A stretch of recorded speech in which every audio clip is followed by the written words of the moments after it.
Dairy is a part of daily life for many people and communities around the world.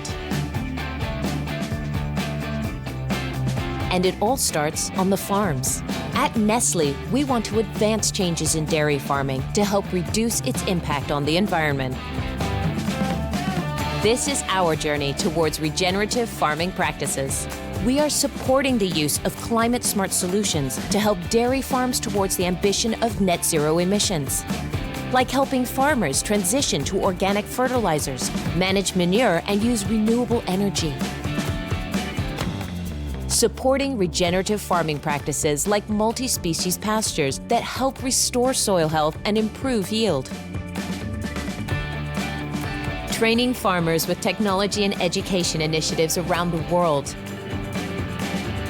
And empowering women agripreneurs. We trained more than 14,000 in farming, financial literacy, and leadership in Pakistan.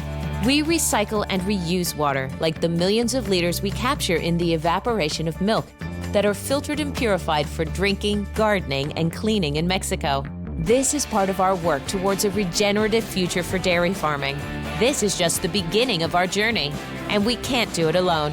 Together, we can make regeneration a reality for today and generations to come. Because we're all Generation Regeneration.